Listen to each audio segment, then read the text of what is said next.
For so long, it was illegal to even speak our language. For so long, it was illegal to be within particular city limits. For so long, it was illegal for us to be who we are supposed to be here. And on a day like today, they continuously celebrate a man who stood for genocide and the abolishment of my people. And so, as a representative of and a cultural steward for my people, as an honor to be a cultural steward for my people, I just want to speak on the land itself here.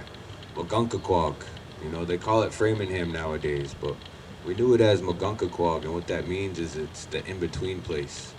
It's that in-between place from Natick, which is a people, not a place, and Hassanamissit, which they call Grafton now. You know, this is the place in between there, and this was a village. This was a place that we lived for thousands of years, 10, 12,000.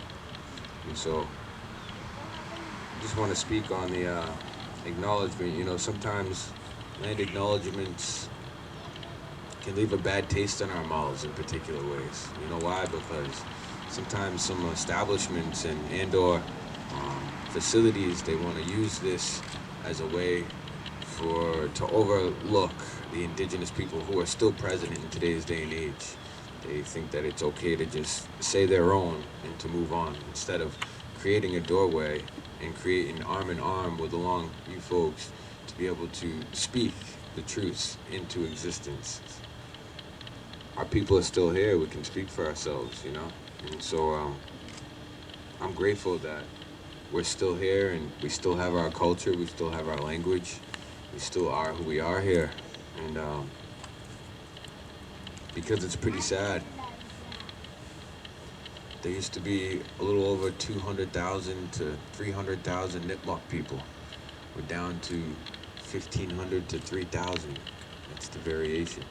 That's about 90% of people that are peoples that have been wiped out, and not due to the bloodiest battle on U.S. soil, which was the King Philip War, in which they don't want to speak of. The reason being is because of forced assimilation until 2022.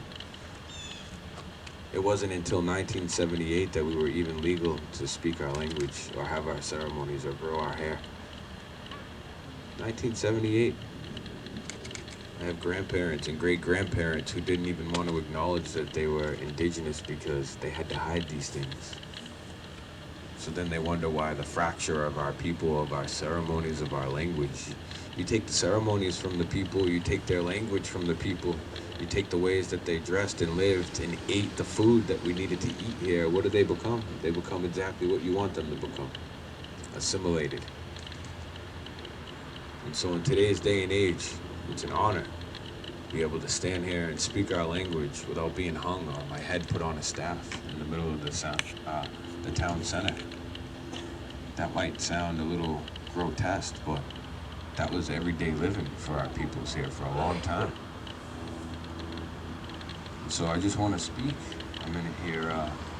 My cousin Larry Spotted Crow and Rhonda Anderson are the founders and co-founders of the Okateu Cultural Center, and I became an artist in residence, and that's where this land acknowledgement comes from.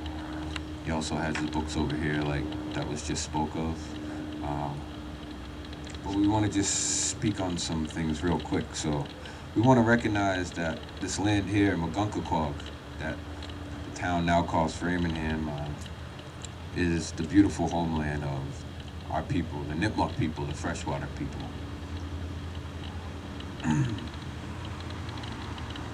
We have been stewards of this land for thousands of years. The neighboring nations to the east are the Massachusetts tribe.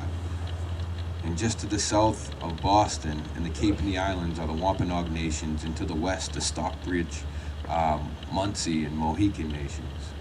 We further recognize that the Massachusetts, in many respects, has historically been at the center of freedom, democracy, science, industry, and education that has made the United States one of the most prosperous countries in history, but yet has failed to acknowledge the contributions and sacrifices of the tribes of Massachusetts, and adding insult to injury, has systematically engaged in the removal, erasure, and the usurpation of tribal lands. Settler culture now benefits from the confiscation of native lands and colonial expansion, underscored by a Eurocentric narrative that has attempted to obliterate an entire people's history and culture that has spanned for millennia. Despite centuries of genocide, erasure, and starting in the late 1800s, forcefully taking thousands of Native American children from their home boarding schools to boarding schools, where countless children died at the hands of the church and state, the Native nations are still here. That number is up over 10,000 at this point. There's been an ongoing, I'm not sure if you guys have acknowledged what's been going on to the First Nations peoples in Canada and coming up this way, but 10,000 children bodies have been found in these facilities, these boarding schools that we were put into. And that's not even a quarter of the schools that they need to continue to search through. With this in mind, in this day forward, we must all take action to show recognition, respect, and honor for the tribes of Massachusetts by taking intentional and meaningful action steps. So please go to the Indigenous peoples of your area and ask what you can do to lift and raise their voices, honor and respect their sovereignty. In that spirit, we have 3 action steps. First, recognize and make changes to the dominant narrative that glorifies colonization and genocide of Indigenous peoples of this area, like Columbus Day. So I thank you all for your care to change that for our peoples here. Be mindful in problematic terms like Pioneer Valley are a reminder and a legacy of dispossession, removal, and subsequent erasure. Second is support Native organizations such as the Okateu Cultural Center or No Loose Braids.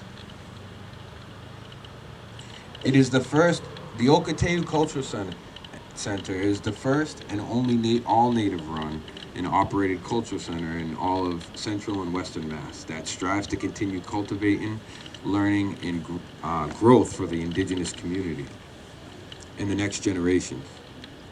Also, reach out directly to the people of Massachusetts Tribe and see how you can get involved and be an ally. Consider supporting the Nipmuc Cultural Preservation, INC, which is actively seeking assistance with the funding and restoration of repatriated lands. Lastly, there are 5 bills that 6 tribes of Massachusetts support in the State House right now that address racist mascots in public schools, changing Columbus Day to Indigenous Peoples Day, and respecting cultural heritage. A bill to create appropriate educational curriculum on Massachusetts tribes, and to create a permanent commission to ensure Native youth education. Please contact your local legislators through maindigenousagenda.org and encourage them to co-sponsor and support these bills.